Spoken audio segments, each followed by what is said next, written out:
Well, hello. Welcome. Hello.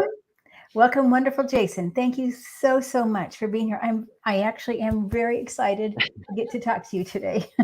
Well, thank you for having me. It's an honor to be here. Oh, thank you. So, I want to just let everybody know, I will tell people now, but also at the end, again, that you made that intro video. So that's kind of how we met, right? Right. You're That's the you're multi-talented. I yes. Yes. Oh my gosh, that's awesome. I mean, really, it's beautiful, and I would like everybody to also say how they like it too in the chat if they want. And hello, Danny, and hello, Kelly, and hello, Richie. I see a few people saying hi. But you guys may or may not know Jason. So Jason is a past life regressionist. Tell me if I'm getting anything wrong. And you use the QHHT method. hmm And that was developed by Dolores Cannon, but I think you've expanded it. Um, and you also do psychic soul awareness, hmm right?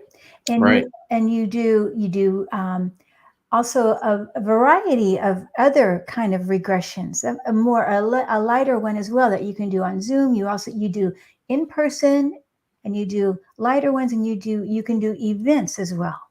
Right. Right. Right. And so, wow, what brought you into this work? Honestly, if you asked me 10 years ago that I'd be doing hypnosis, I would never have believed it.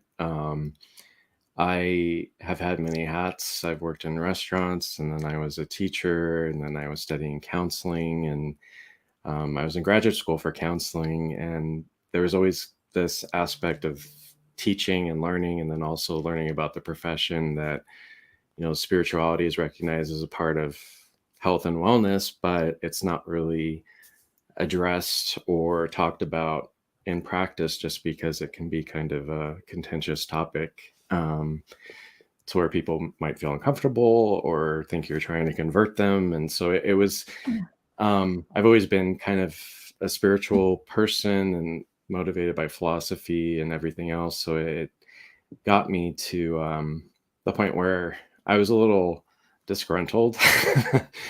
And I did some research and I came across Dolores Cannon by accident. And well, I guess not by accident.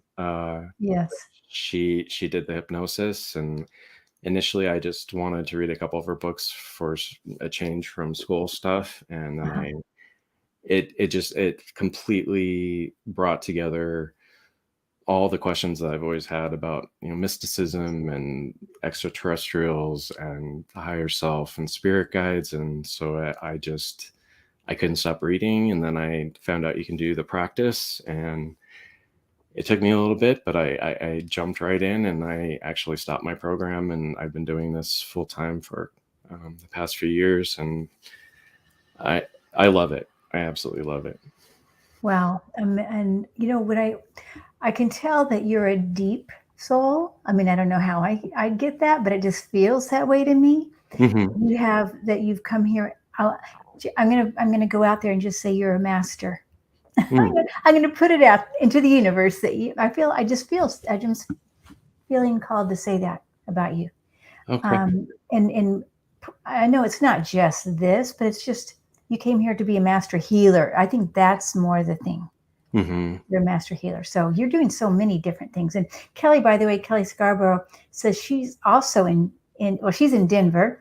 And hmm so you're in Colorado. And so she's just acknowledging that. So maybe you guys can get together, who knows, and do an event with her or something. hmm Yeah, Denver's actually it's a couple hours away, so yeah, definitely. Okay. Yeah. Okay. So now, and you also have a beautiful website, and it's jasonqhht.com. hmm And it gives, talks about your services and things like that. But it is beautiful. And there's one thing that I really want people to, if they're interested, is to look at that story. One of your stories there, I forget what it's under, the title, but I know it says witches in there. Yeah. Yeah, I have a video section.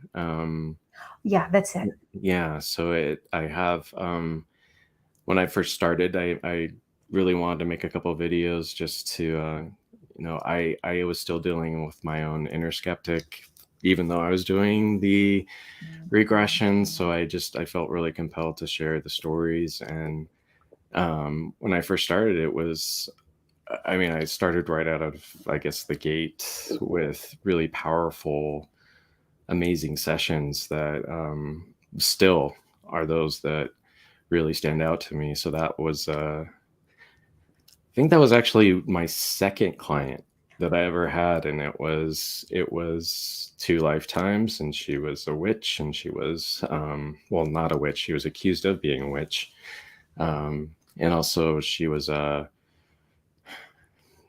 prisoner of war during wartime, and it was just this really powerful and moving experience in both of the lifetimes. So Yes, it's a wonderful video that you did, and really, I would encourage anybody who's interested in just because it put some pieces together. It was very compelling. So, uh, yeah, wow.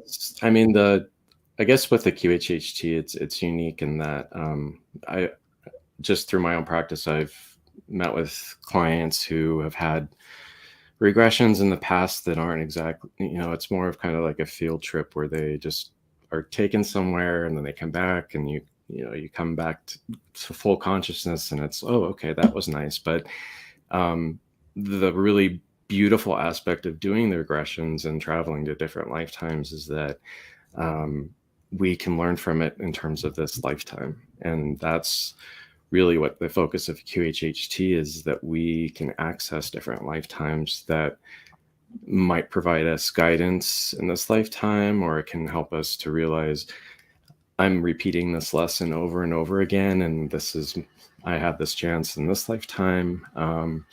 Also healing. Sometimes we carry trauma that either follows us from another lifetime, or it's triggered by something that we experienced in this lifetime. So um, it's much more than just a field trip, I guess would be the way to put it. Uh-huh. Mhm. Plus, I mean, it can take hours, 5, 6 hours, right, to do a session or so. Yeah, the sessions are 5 hours roughly. It really depends on the client, but the majority of the session is actually not the hypnosis. It's a full, interview before, where you're talking about your questions and things that you have and want to know, and also illness and physical symptoms. But it's also, just getting to know a client and them getting to know you, and establishing that trust, and just, you know, I guess bringing a harmony to the energy that's present, in order for that person to really feel comfortable with the process. And Mhm. um, the hypnosis itself is 2 hours. So I see. Okay, wow. Now, and in the QHHT, mhm. are people in a trance, and are they, seeing the past life, or are you seeing the past life, um, or both? that's an interesting question. Okay. um, that's also another aspect of the QHHT, is that it goes much deeper than kind of more traditional forms of, for example, hypnotherapy and other modalities of regressive work. Isn't that you go to the theta state, which is the deepest level of trance. It's what we experience right when we wake up, also before we fall asleep. And um, historically speaking, hypnotherapists wouldn't go there, or just because it's unpredictable and they had no idea what was happening when people were experiencing lifetimes. Um, but with this, the QHHT, that realm is where all your answers are, where you can ask questions, you get in touch with the higher self, and those aspects of you that are fully aware of past lifetimes and what you've experienced. Um, with that, the lifetimes are the client, actually, you become that person in that life. So, as a practitioner, that person is, that 100% that person experiencing it in real time. And it's powerful, but it's also, it can be emotional when someone's going through something that's very traumatic, Yeah. being there with them. I learned through Yeah. multiple sessions that I can see the lifetimes with clients, Uh-huh. which is a blessing, and sometimes it makes it more difficult for me to be disconnected or to disconnect from a lifetime Mhm. along with a client, just because I'm there with Yeah. them, seeing what they see. I was gonna ask you about that because I know you're an empath. Hmm. And so how do you detach when if you're seeing something that would be traumatic, same with the client, right? They're not reliving it, but they're more detached. Is that correct? And also, what does QHHT stand for? I forgot to ask you. What does that stand for? It's the quantum healing hypnosis technique. Okay. Is the full name, and it, with the QHHT, I mean, the person is experiencing it so in real time. So some people kind of had a little bit of awareness of this present lifetime, especially when things are almost unbelievable to them, that they're experiencing, um, just because it can be unexpected. I've had clients who were an extraterrestrial. I had one client who was an extraterrestrial, and I asked her to see her feet, and then she kind of was taken out of it because she said, "I can't. My feet are blue. I can't. Uh-huh. I can't believe it. This can't be real." But then, after that initial surprise wore off, she went into the life and that being. So, as an empath, I'll say that when I was doing the classes and training for QHHT, Dolores explicitly said, if you're an empath, you shouldn't do Oh, QHHT. yeah. So I didn't really take that seriously in the beginning, but for example, the witch and those earlier experiences that I had, I carried with me for a long time, and Mhm. I even, talking about it, I kind of feel the pings in my heart a little bit in terms of what they had to go through.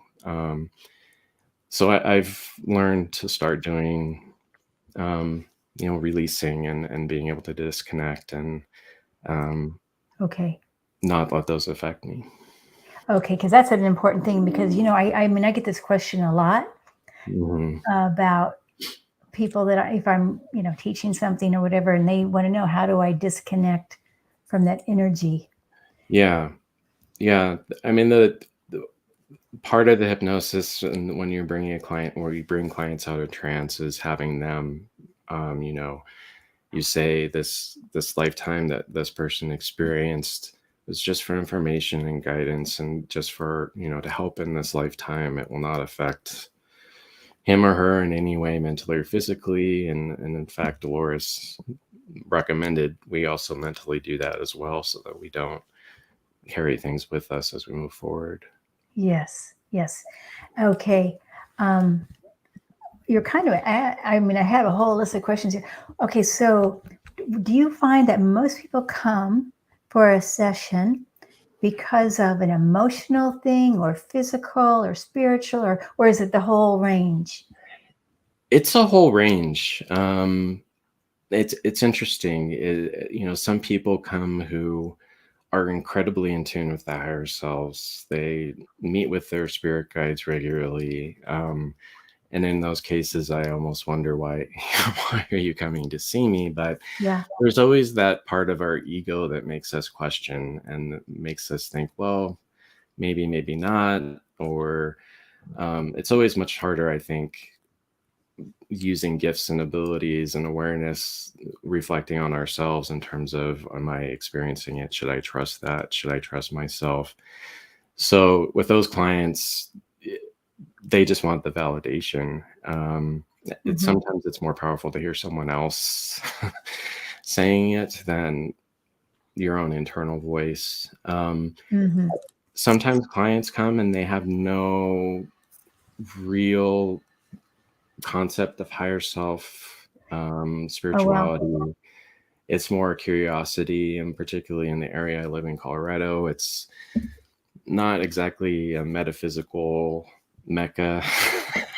Yeah, you're kind of So, out in the feels like the West to me. yeah. Yeah, so it's more people. It's also I have a lot of clients who they come and they say, "I can't talk about this type of thing with anyone. I don't My family would think I'm crazy. I don't have any friends. This is, taboo." Or I've had a lot of people that have left churches that were, very strict churches and religious backgrounds, and they just had this sense of being different and needing to find some sort of spiritual outlet, I guess. And then there's people that also, the healing is a powerful aspect, that Yes. draws people, especially with physical illnesses and conditions that are undiagnosed by modern medicine, and come to discover a lot of times that those conditions, can be linked to past life trauma. Yes, that's what I mean. I would think so. But do you also find, we talk about the remembering the uh, the negative past or the more traumatic past lives, but what about remembering a positive past life? That comes up too? The thing with the past lives is, and it's, I've had some people that really don't want to do it because they're afraid of finding out that they were somebody horrible, or um, Yeah, yeah. I had someone who said, I just don't, he considers himself a really great person in this lifetime, and he didn't want to wrap his head around the fact that he could have been a horrible person. Um, the fact of the matter is that even in these extremely traumatic past lives that some clients witness and experience, there's always this really beautiful, amazing message, and reason why that they are shown that lifetime. One example that I talk about frequently is I had a woman who went to a lifetime, and it was during early Americas, and she was a teenager, and she, was wealthy, and they lived in Virginia. She lived with her mother, and then she had a suitor who came, and he was much older, and they fell in love and got married, and then, um, TV broke out. Although the interesting thing was is that she didn't have that terminology when she was in the life. That she just said people were getting sick. Oh, So, um, it's a really amazing lifetime. I won't go through the whole thing. But it got to the point where they left. They sold everything. They were moving west. Her husband eventually died of TB, and she called it the consumption.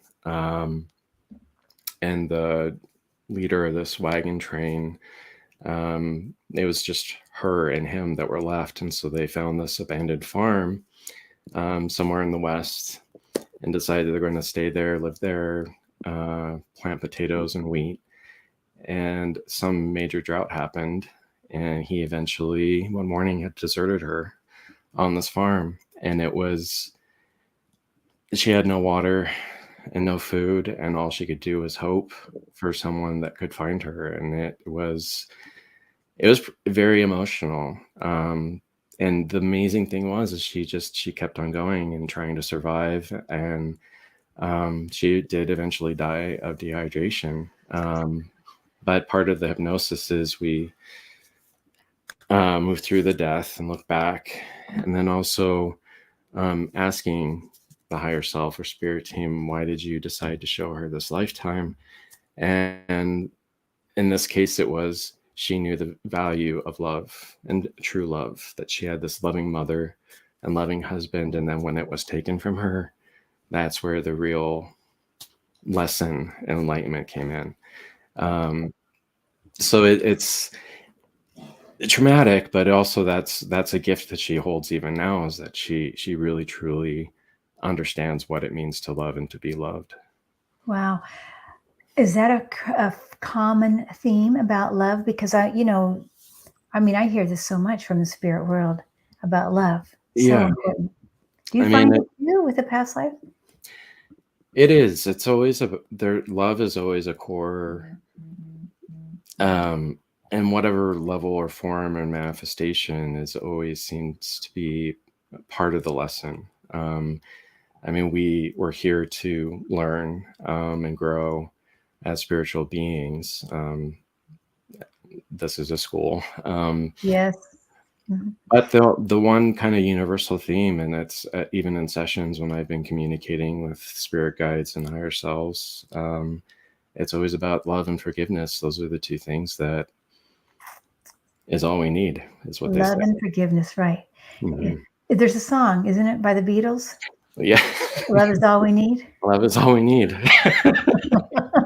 to give and to receive. Hi, Kevin, and it was Kevin Lewis that connected us through when I was asking Kevin about intro videos, and Kevin's how that's how we met. Yeah, So thank you, Kevin, for getting us together here. yeah. Jason is one, I mean, everything about Jason is healing, you guys. So uh, now, Kelly was asking, did Mhm. you actually get to meet Dolores Cannon, or I she passed? oh, hmm. I mean, I know she's passed now, but I mean, I didn't. But interestingly, when I had my first session, she was part of it. So I guess oh, in a yeah, you spiritual did sense, meet I her. have. Yeah, you met her. Okay. Because I know she's very busy on the other side, and um, is still very active with, you know, all practitioners and being everywhere all at once. Yes. She Yeah. said it gets a little noisy on the other side, but she deals with it. Wow. Yeah, I've had experiences like that too with one of my teachers that they've come in, Yeah. you know. Okay, now let me just, I mean, there's so many, you're just asking, I mean, you're already answering so many questions. Okay, what about karma? Now, we all talk about, you hear this has been going on for centuries, right? More in Eastern culture than our culture, but that we're here to repay karma. What do you think about that? Um, the first thing I'll say is that I've been told and guided that our kind of the Western understanding of karma is a little bit skewed, Okay, I would guess in so. that we kind of associate it with as punishment that we do something wrong and to someone else, and then that comes back to us. It's not the case. It's more to be understood in terms of energetic balancing. So whether or not you choose to see something as a bad action, because in the spirit world, there's no right or wrong, good or bad. It's all, a decision. Um, that it's just a rebalancing. And so if you want to perceive that as a punishment, I did something horrible in this past lifetime, and this person's going to do it to me in this lifetime. You could see it that way, but it's more just a balance and harmony, Mhm. rather than you're a bad boy or bad I girl. agree with that. I totally agree. I think we make way too much thing. We blame karma. Yeah. We make it way too simple. Yeah, but the truth of the matter is that, and this kind of speaks to the way that the QHHT hypnosis is transforming, is that the importance of past lives isn't as important as it once was, because we are in a period of transition, to a new paradigm where we're more, I don't, not advanced, but more aware of our higher self and kind of our infinite nature.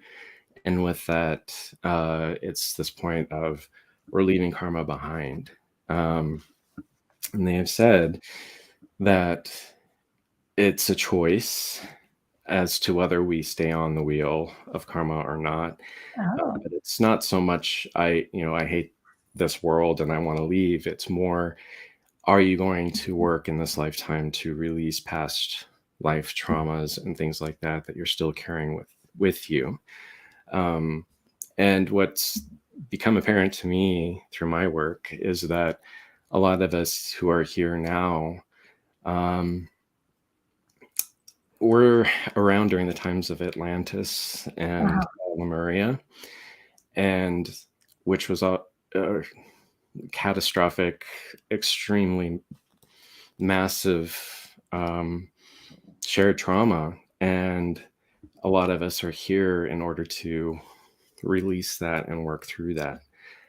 So just in doing, for example, the kind of work I do and you do, and everyone who's trying to, share light and spread light and develop people's awareness, that's part of our release. So this is a pretty powerful time.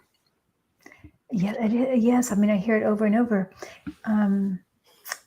So do you feel with the earth ascending and people come, everybody together, it's not just one unit, we're all coming up at the same, so you're saying, I just want to make sure I understand, that with this ascension process, karma is a choice or not, and it isn't exactly looked at the same on the spirit side as we look at it.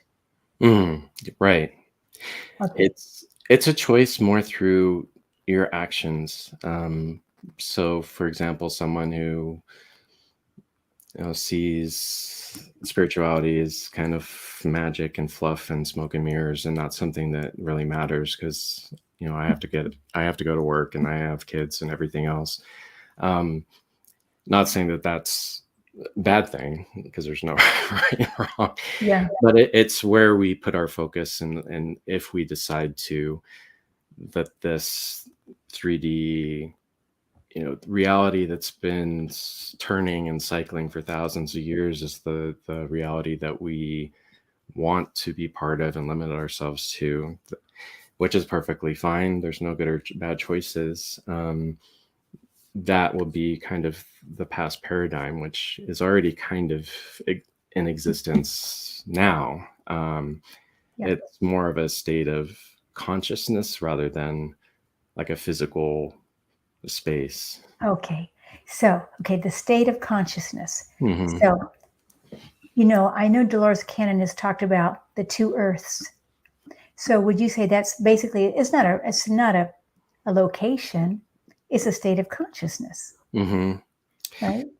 It's right. Which is because it's more of I guess in the 3D reality, we think of our consciousness as being independent, and that we're not connected. That's one approach. But in all actuality, it is a collective consciousness, and recognizing that we are connected. Our shared beliefs do form our reality. And that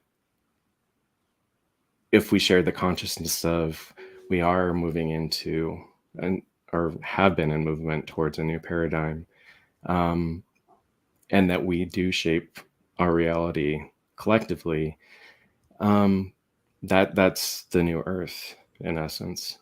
Okay. Yeah, I know. I'm very excited. I'm getting more and more excited about as we're moving along. Mm-hmm. I feel like we are already, at least in our consciousness, we're already 5D. Would you agree with that? I do. Okay. Yeah. All right. We're not 3D anymore. That's, I mean, there's some, right, that are, hanging out there a bit, but. Yeah. Which is an interesting topic, because it's, there's always the questions of how do I become 5D, but it's just living in peace and harmony. Would you think? Yeah. That intention and Right. the love, focusing on the love. Right. I mean, this is how I look at it. I don't know, Jason. I mean, yeah. Yeah. I mean, it's just the state of mind and where you direct your focus, and whether, for example, you choose to focus on the negative and things that are not right, quote unquote, or if you recognize that there does have to be this balance between negative and positive, dark and light, and not really taking a side of one being better, but just, recognizing that's the part of the harmony that exists and needs to be achieved in the universe. Yeah. Lovely. Oh my gosh, it's beautiful. Now I know you guys will have a chance to ask questions. I still have to ask Jason a few questions myself, and I realize I haven't plugged in my computer. Oh my goodness. I may have to take a second to do that.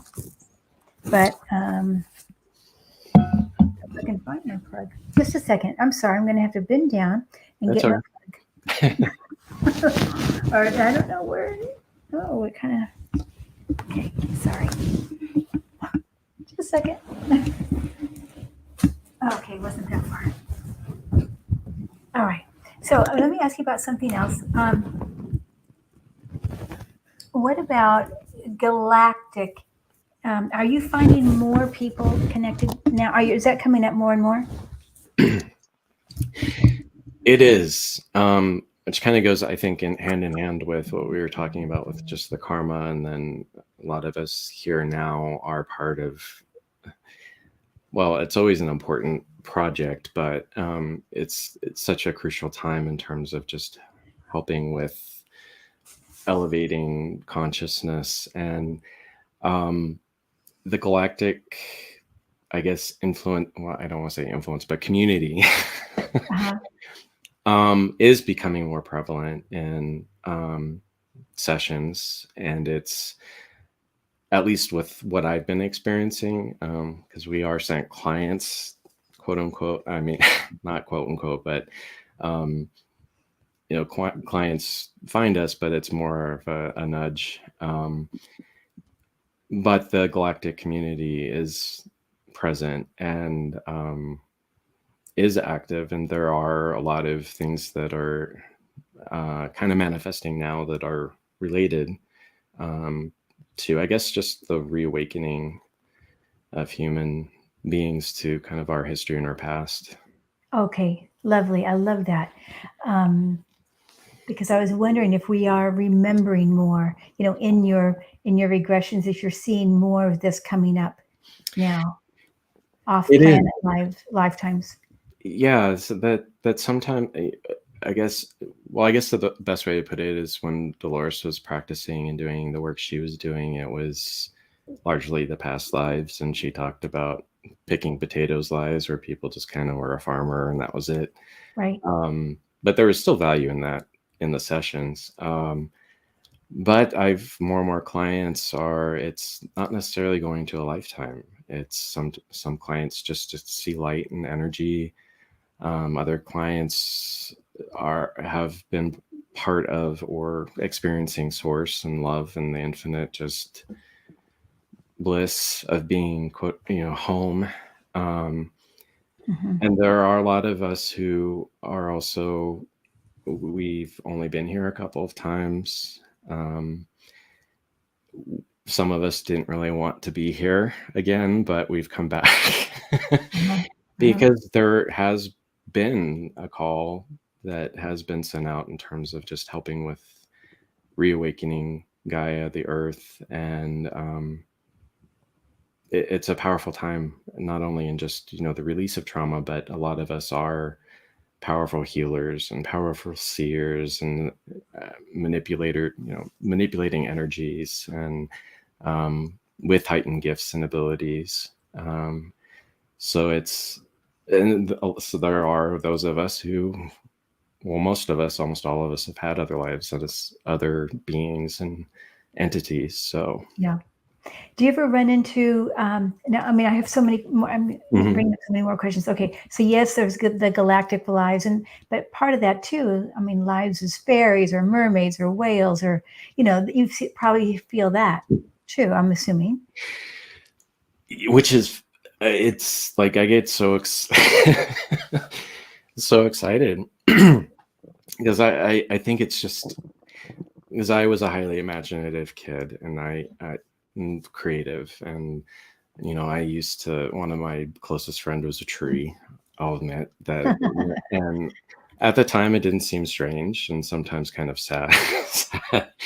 But I always had this connection with nature and fairies and all of that. And then as time went on, it was, as most children usually are, is, you don't have time for that, focus on this, you need to Yep. study and all that. So this has, doing what I do, has reawakened that magic, and that people, I've had a client who was a fairy in a past life. Yeah. She's actually another practitioner. Yeah. And I was just when she said that she was part of the Fae and she was a fairy, I was not shocked. Yeah. I was like, oh my God, I want to know all about this. Uh-huh. Uh-huh. But it's true. The Yep. leprechauns, fairies, Yep. nymphs, trolls, all of that are beings, not necessarily physical, that do exist. Yes. Yes. I know, because I know I've been that. So, you Mhm.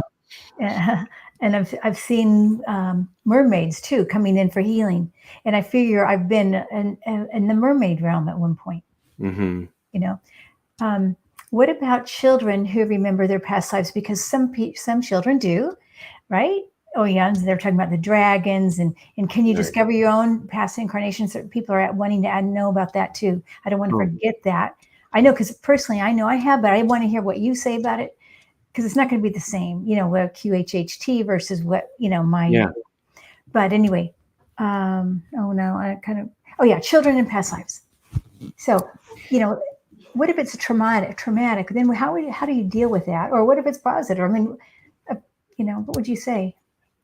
That's a really interesting question because I did recently have a client who her grandson, um, which all the children now are, according to the higher selves, are the new vibrational energy and frequency that the earth needs, which goes in hand with being aware of your spiritual infinite self. And I did have a client recently who her grandson was acting out in certain ways that were confusing.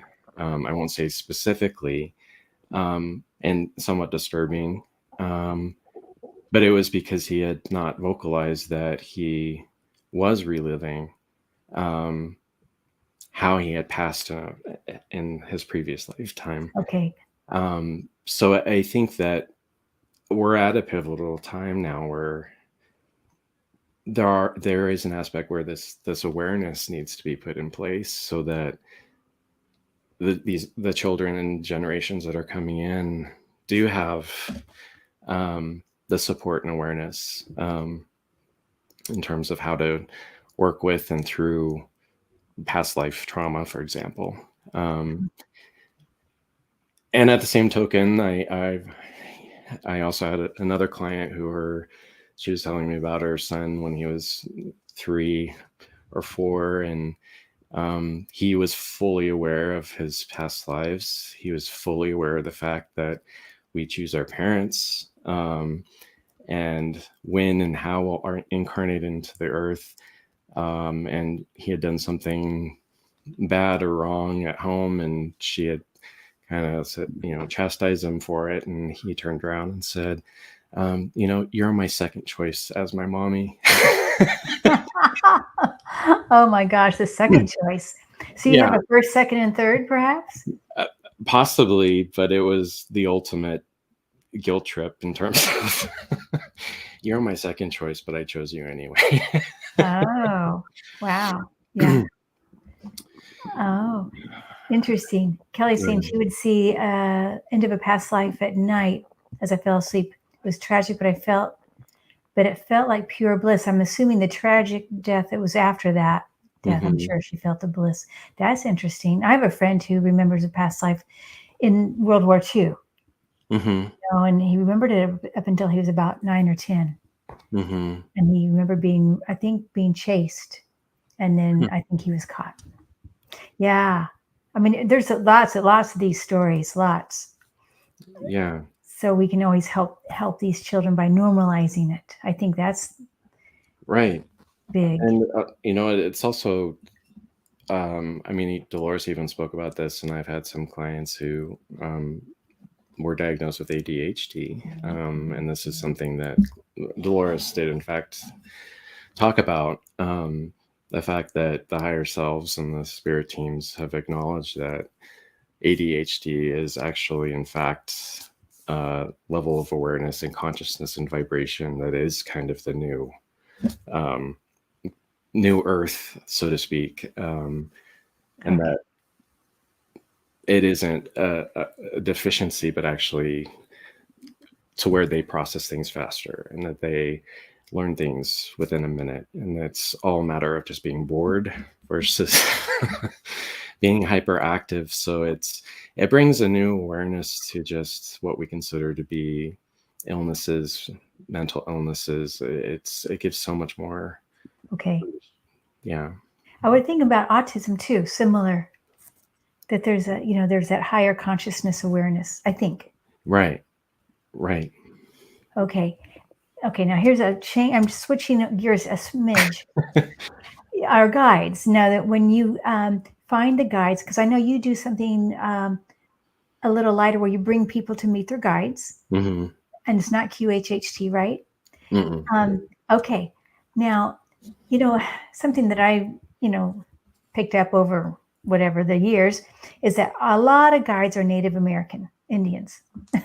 A lot of guides are Chinese medicine men. Mm-hmm. So what is that? Have you been into that as well? Well, I guess the most important thing to think about is the fact that our guides, regardless of who they are, don't have a physical presence. So, Yeah. but in a lot of cases and instances, and this even applies to the group hypnosis that I do with the meeting your spirit guides, is that if you are the type that needs a physical manifestation or physical representation of a guide, they will present themselves that way. And so, if we implicitly think that Native Americans are highly spiritual and that they are guides, there's probably a pretty good chance that your guide will appear as Native American. So it's all a matter of our own projections in that sense, which goes equally. I've had clients who see Yoda, or they see superheroes, and it's unbelievable to them, and it's like Yoda's my spirit guide, but it's whatever we feel comfortable with, because they want to communicate with you in a way that doesn't promote fear or doesn't make you feel disconnected. So if you love Yoda and he's something that you would identify with and be happy with as a guide, then that's how they will portray themselves. Yes. I remember my son would see his guide.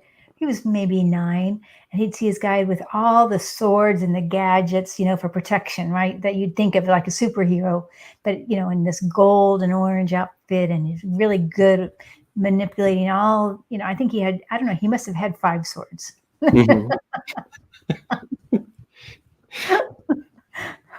It makes me wonder, how with make believe and how children act out certain characters, if that they're kind of reliving what they've already lived. It's interesting to think about. Yeah, and he called him Jules. I mean, he still talks to him. So I know people may have some questions. I thought we'd leave it open here about questions, if that's okay. Unless you have something else you want to add here, Jason. No, I'm okay. This has been lovely, really.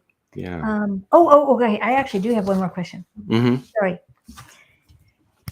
Are you finding? I mean, I think this is from what I understand by reading Dolores's books, and other books too. But that we come as soul groups.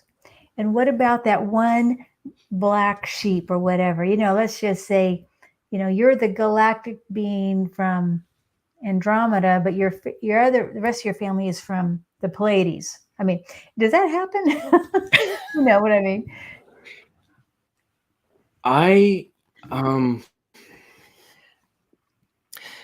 The kind of, I guess, what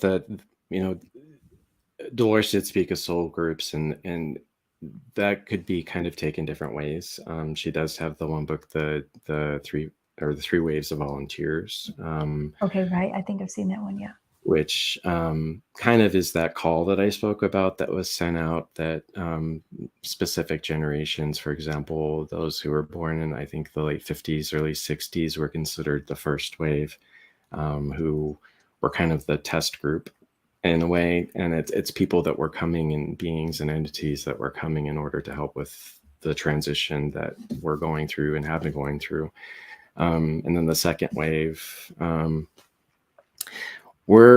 individuals born, 70s, late 70s, that are just have to be here. And it doesn't, they don't have to do anything. It's just their energy. They bring in energy, which was made fully aware to me because I had wanted to know in my own session, should I do this? Should I do that? Should I do this? Should I write a book? What should it be about?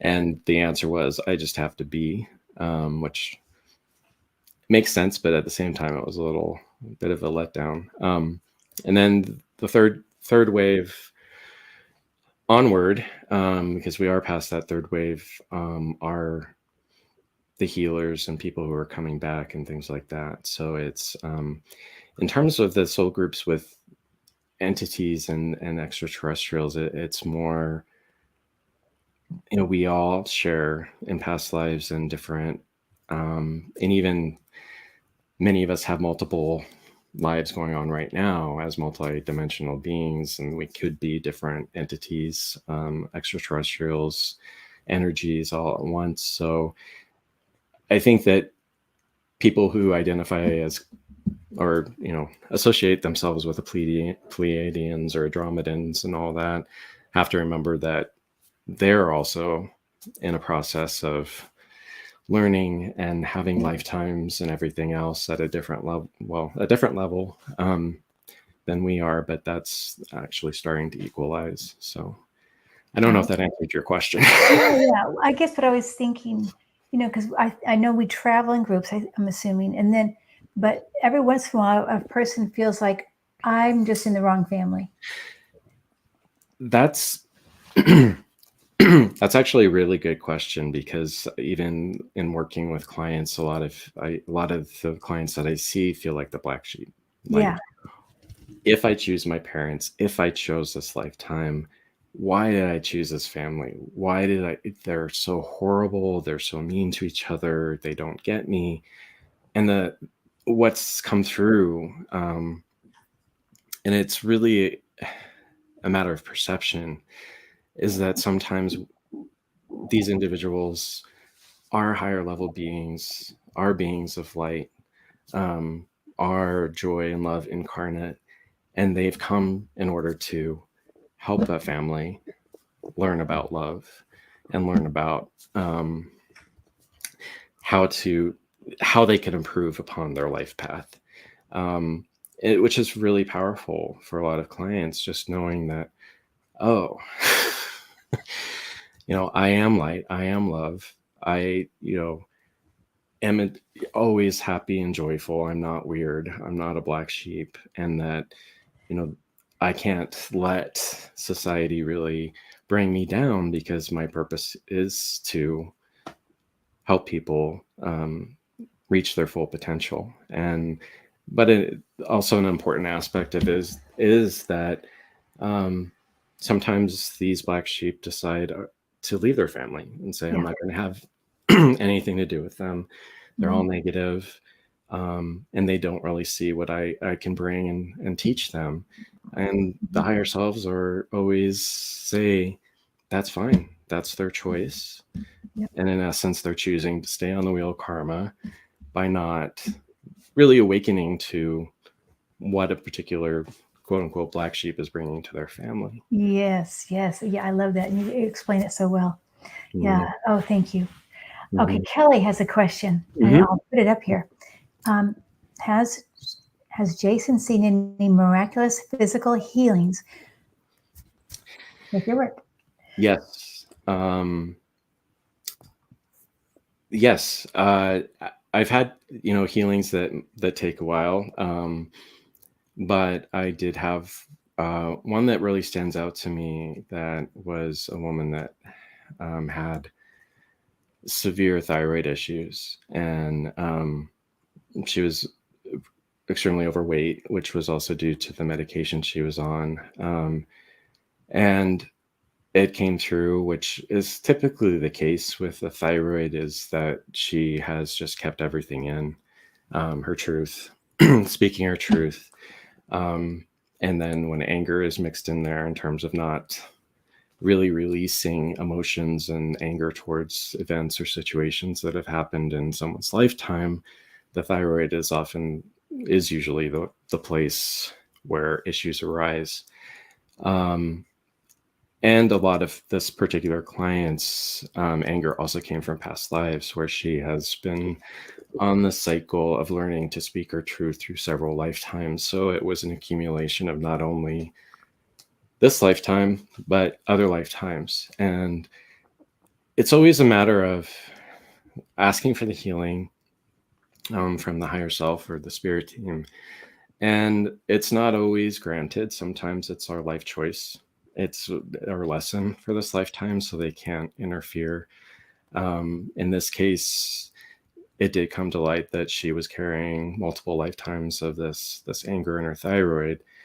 So I asked for the healing to occur, and I physically saw light that was radiating from her chest, and it was faint. It wasn't like a Yeah. a big spotlight, but that's always when I asked, how are you doing this healing for a client, they always say it's light. We're planting seeds of light, or we're using light.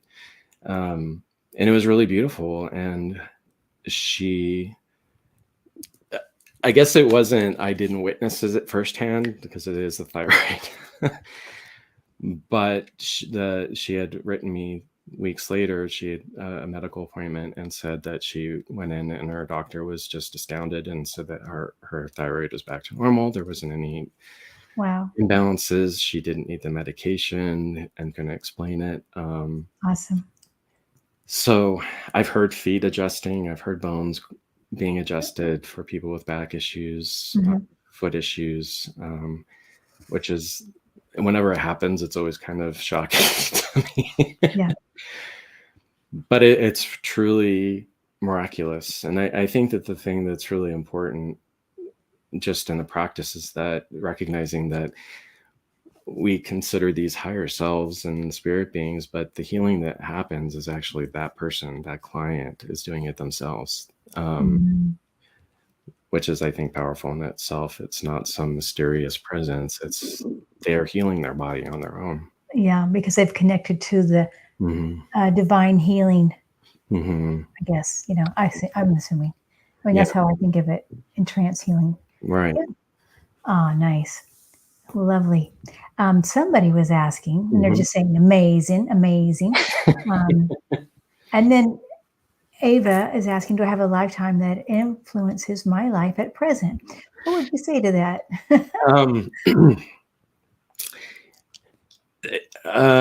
It's kind of a complicated question, believe it or not, because in the greater scheme of things, that all of our lifetimes, and we have this concept of time, and but in reality, and especially from the spiritual perspective, time doesn't really exist. So in essence, everything is happening right now in this very moment.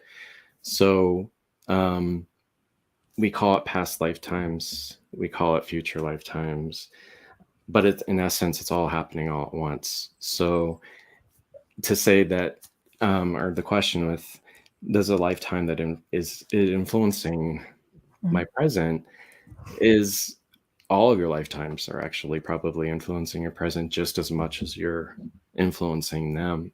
And I think from kind of a greater perspective, with the time happening all at once, it makes, skeptics who might think past life regression is not possible or not true, it makes it a little bit more approachable, and knowing, I can just kind of, jump over next door and see what I'm doing in another lifetime.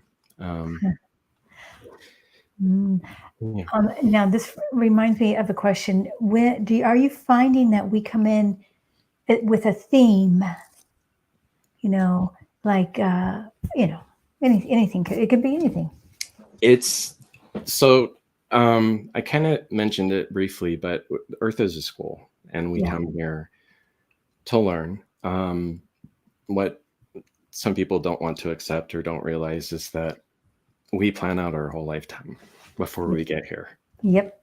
And I've witnessed actually someone who I had as a client who was one of those who really wasn't sure about QHHT if he wanted to do it, but his wife, was profoundly changed by her experience with me. And he went through the death process in the lifetime that he saw, and he saw himself with beings that he had planned his life with, sharing what they had done in their lifetime together. Because a lot of times we plan out our lifetimes together as just like a play, share what they learned, and then sit down and started planning the next lifetime. You're going to be the mother. You're going to be the father. I'm going to be the alcoholic uncle. We'll see how this plays out. We do have free will within that, but another aspect is that we do decide what we're going to learn. And so we do have a path that we have set out to learn. So whether it be about, generosity or love, or, more specifically, love for children or love for myself. Okay. And this can also go the other direction, where you might decide, I'm going to have a terminal illness and I'm going to learn about perseverance. So we do all have a plan in place that we've set for ourselves. Yeah. I was told last year when I went to Mount Shasta, saw these angels, they told me that this lifetime, this particular one, has been planned, I'm going to say eons ago. It wasn't just like in between the last lifetime. Right. Yeah. So that's interesting too. I don't know how that all comes together, right? That's part of the mystery. Yeah, part of the mystery. Because they've shared a lot of information, and I've learned a lot through this process, but there are still questions. The tricky part is, as a practitioner, I can't make it about me and my own curiosity. It has to be about the client. So things might stand out to me like Galactic Council, but I can't, which I accept, and it's fine. But there are those questions like the one you just asked. Like I need to know more information. Like why do we carry physical trauma from past lives into our current bodies? Yeah. Which is one of the questions I really want to know. It's why does that happen? We haven't released it. Maybe there's right. And that's why we're here now, to release. We're here to release. We're here to heal each other. We're Right. healers, all of us here, right? Right. And I want to just say, I want to give a shout out to Sharon, who's been an amazing moderator tonight, putting your channel up and your website and everything, and several people's channels. So thank you so much, Sharon, for doing that. And the Peggy's question is, do we come back with the same talents? What do you want to say about that? If you choose to. Okay. Yeah. This could be a whole other hour. Okay. Right. But particular talents we do choose. So if it comes in useful and handy in the lifetime or the play we plan out, if it helps that we're a savant piano player, we can find some records that allow us to access other lifetimes to help us on our way. So. Yeah. Okay. Now Kelly's asking there's questions about bipolar. I don't know what that would mean. I don't know how that affects past lives. I have no idea. Yeah. In terms of the mental illness and chemical imbalance, I should say that a lot of times there are factors that are not spiritual. The higher selves have acknowledged that, sometimes it is environmental factors. Sometimes it is things we drink or things we eat. I haven't specifically had a client with bipolar disorder, and I'm not aware of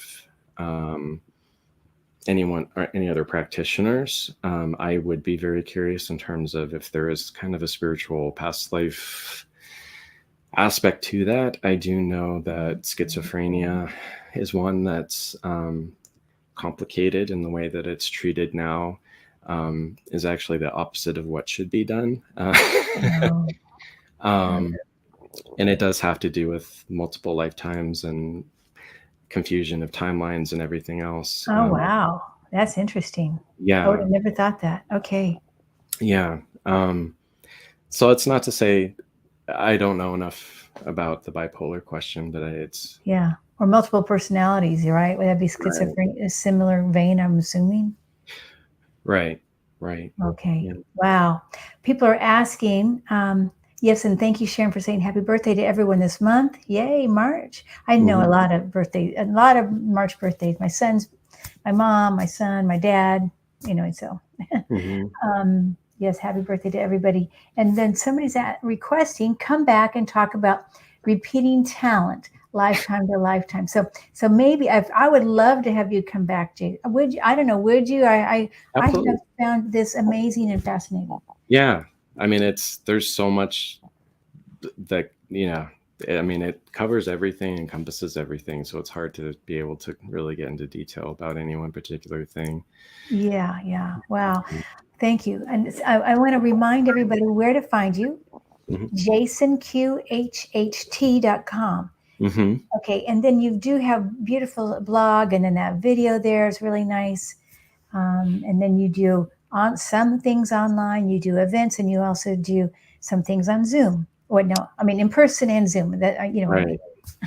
mean. Yeah, the ones I do online, the wellness ones are kind of a combination of the information that I've received in terms of healing with clients. I mean, while every client is unique in why certain things might be manifesting in their body, there's is a general roadmap to if you're suffering from a particular illness or pain or any condition, learning how to decipher those messages because they are messages, is a process that can really help you in terms of self-healing. So I focus specifically on that. There's no hypnosis. And I also tap into my own abilities in terms of helping to understand possibly where those illnesses come from, if they're past life, present life, or just an accumulation of several. So people find it really powerful and healing for them too. Good. All right, awesome. Yes, thank you. And you really, really thank you. So you guys, please check out Jason's website. Check out, you got a YouTube channel too. Okay, tell us about your YouTube channel. It is at Discover Your Light. Discover Your Light. That's the handle. I'm being nudged to expand that more, but Okay. you will be able to see videos I've made, also actual live recordings of clients I've seen with their lifetimes. So, Oh, nice. Oh, wow. Okay. yeah, Thank you so much. This has yeah, really been a blessing yeah, and really informative. And I really, really feel honored to share this time with you. yeah, absolutely. Thank you for having me. Okay. And thank you all for joining us today. Hmm. Much love and blessings to everybody. Bye bye. Bye.